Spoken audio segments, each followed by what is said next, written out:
While many groups and governments wish to censor the internet, Israel and its partisans are among the most globally significant. They work to promote the Israel narrative while blocking facts about Palestine, the Israel lobby, and other subjects they wish to cover up.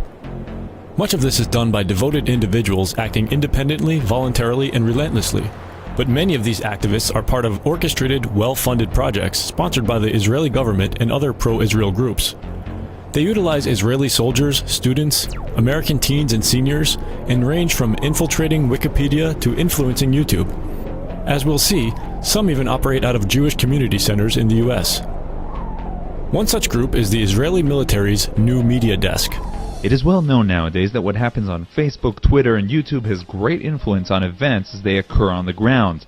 The internet, too, is a battleground. It is thus comforting to learn that the IDF employs soldiers who tweet, share, like, and more. Another project initiated in 2011 by the National Union of Israeli Students has the stated goal to deepen and expand Hasbara, or state propaganda activities of students in the State of Israel. Under this program, Israeli students are paid to, quote, lead the battle against hostile websites. The students are tasked with what many would call shilling or trolling in online forums and social media. They're directed to create original content in the form of news reports and blogs, edit Wikipedia, inject pro-Israel messages into discussions on social media, as well as to report and remove what they consider to be allegedly anti-Semitic content. It's important to note that criticism of Israel is not the same thing as anti-Semitism, despite Israel's best efforts to redefine the word. Anti-Zionism is the new anti-Semitism. Anti-Zionism is anti-history, anti-humanity, and anti-Semitic. It's pure anti-Semitism. Let's use our power on social media to educate our society. Now, interestingly, this charity, the International Holocaust Remembrance Association, has also given a number of examples of what sort of behaviour should be called out alongside this, which are actions which seek to stereotype Jewish people, to justify attacking or killing them, claiming that the State of Israel is a racist endeavour, or comparing it to Nazi Germany. When there is dissent expressed in the United States against policies of the Israeli government, people here are called anti-Semitic. What is your response to that as an Israeli Jew? Well, it's a trick. We always use it. When from Europe somebody is criticizing Israel, then we bring up the Holocaust. When in this country people are criticizing Israel, then they are anti-Semitic. Now, I know what they do because I used to ask them to do it. I mean, when I was in the Mossad, and we had a guy that gave us problems in the U.S., and he was speaking out, and he was talking like Pete talked once and said, Israel is bombing Lebanon with cluster bombs. We say, hey, who's that guy? You know? And of course the campaign starts, and before you know it, the guy's labeled. And he's an anti-Semite, because that's what we say he is. Another pro-Israel organization that targets public information on the internet is CAMERA, the Committee for Accuracy in Middle East Reporting in America. A 2008 expose revealed a CAMERA initiative to infiltrate Wikipedia in order to rewrite Palestinian history, pass off crude propaganda as fact, and take over Wikipedia administrative structures to ensure these changes go either undetected or unchallenged. Leaked emails from CAMERA called for volunteers to secretly work on editing Wikipedia entries. They were instructed to, quote, avoid for obvious reasons picking a username that marks you as pro-Israel, or that lets people know your real name. The emails emphasized that volunteers were to avoid editing Israel-related articles for a short period of time after signing up as editors to avoid arousing suspicion, and to always log in, because if you make changes while not logged in, Wikipedia will record your computer's IP address. In 2010, two Israeli groups began offering community workshops on Zionist editing of Wikipedia entries with the aim of making sure that information in the online encyclopedia reflects the worldview of Zionist groups. Moetzet Yesha, in conjunction with My Israel, has arranged an instruction day for wiki editors. The goal of the day is to teach people how to edit in Wikipedia, which is the #1 source of information today in the world.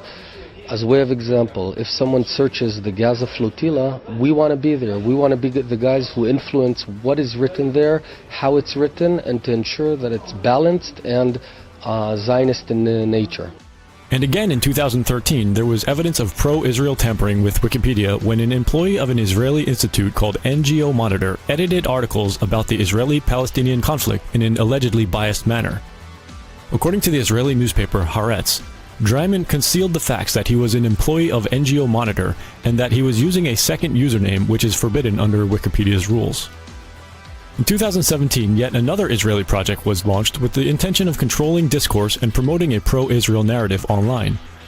Known as ACT-IL, the project uses a software application that leverages the power of communities to support Israel through organized online activity.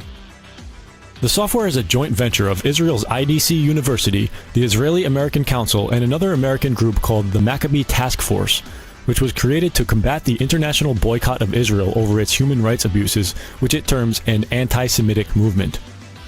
The project is also supported by Israel's Strategic Affairs Ministry and Israel's intelligence community. Its CEO is an 8-year veteran of Israeli Army intelligence named Yarden Ben Yosef. Israeli media Ynet News reports that the Israeli military has begun scouring Jewish communities abroad for young computer prodigies to recruit for its ranks. In Operations Pillar of Defense and Protective Edge, we set up the first advocacy situation rooms here at IDC. We operated together with hundreds of volunteers who work around the clock for Israel on social media networks. Through the operations, we realized that when many people work together, it is effective. This understanding led IAC and IDC to partner and found ACT-IL, the online community for Israel.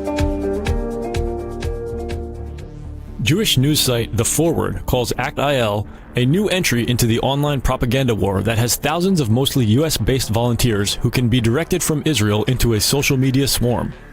Its work so far offers a startling glimpse of how it could shape the online conversations about Israel without ever showing its hand. The Forward article reports that the project recruits Jewish teens and adults and sometimes operates out of local Jewish community centers. They are referred to as media rooms, and there are at least 5 of them planned or active in the United States, including 1 in Boston, 2 in New Jersey, and 1 opening soon in New York. After being given ACT-IL advocacy training, the volunteers are instructed to complete missions, which are assigned from a headquarters in Herzliya, Israel. The Forward reports that in November, the Boston Media Room created a mission for the app that asked users to email a Boston area church to complain about a screening there of a documentary that is critical of Israel. The proposed text of the email likened the screening of the film to a white supremacist riot. In reality, the film, Occupation of the American Mind, investigates Israel's PR war in the US and was promoted by respected American progressives, including Democracy Now!'s Amy Goodman. We hear over and over again that the conflict comes down to Palestinian terrorism and Israeli security. If rockets fly on your head, you're allowed to defend yourself. And what gets pushed out of the frame entirely is the fact that for almost 50 years, Palestinians have been systematically dispossessed from their land and denied their most basic human rights. They have been able to effectively defend the indefensible to the American public.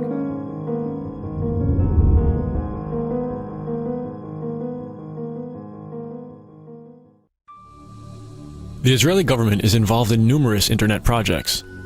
Director General of Israel's Ministry of Strategic Affairs, Sima Vaknin-Gil, told a forum of Israeli tech developers to flood the internet with pro-Israel propaganda. When she was Israel's chief censor, she said, "We censor information that is critical to our enemies, who have no capabilities like us, do not have a Jewish brain, and therefore our enemy relies to a large extent on open information." Her ministry has a budget of roughly $70 million to fight what it calls a war on consciousness terrorism. To win it, she said, Israel must use tricks and craftiness.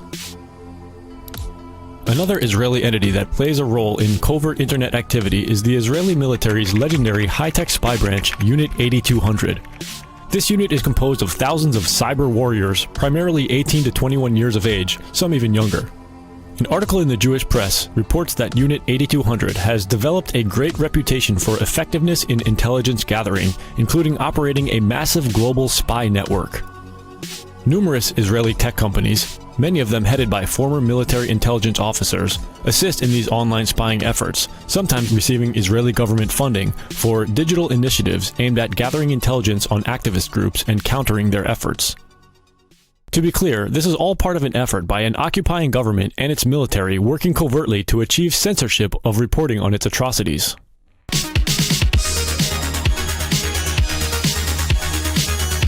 Major internet companies have reportedly been cooperating with Israel. In 2015, Israel's deputy foreign minister visited Silicon Valley and met with YouTube's CEO and Google's director of public policy.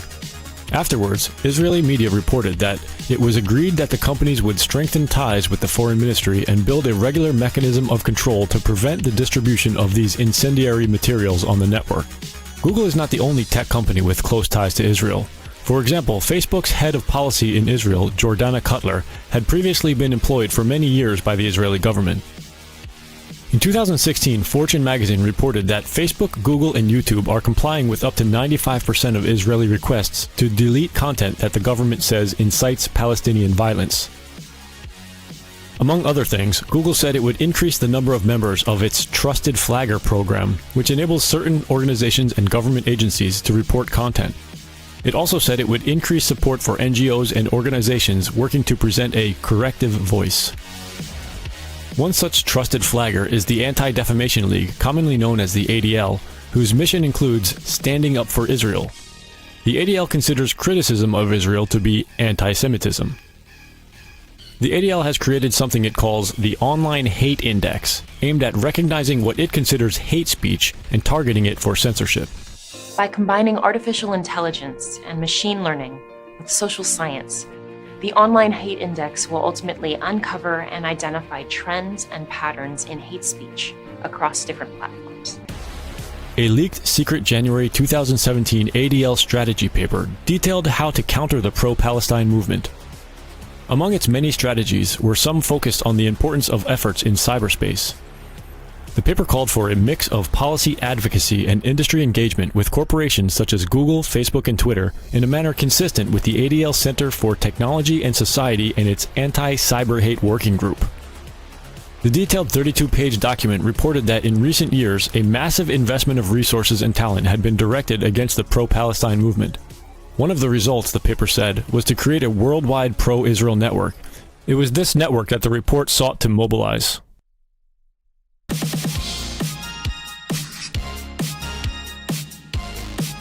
On March 13th, at the 2018 South by Southwest Music Festival, YouTube CEO Susan Wojcicki revealed that the company has just hired an additional 10,000 people to help review content flagged for removal. She also talked about a new feature that will soon be added to the platform. When there are videos that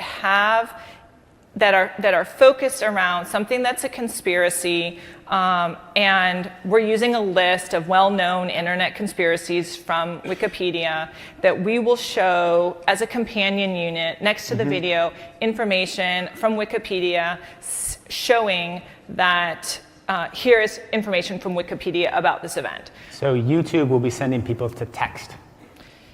We will be providing a companion union of text. Considering what we now know about the efforts of the Israeli government and pro-Israel organizations to edit Wikipedia and essentially rewrite history in their favor, can we expect this kind of companion unit to show up next to our videos? Will our channel be taken down again like it was recently for 5 days? Only time will tell. With so many people working to keep this kind of information from getting out, we never know when we'll be censored again. If you'd like to be notified when we publish new content, please sign up for our mailing list and subscribe to us on BitChute, DTube, or any of the other platforms listed in the description below. And if you find our videos and articles informative, please consider making a donation to help us continue this important work.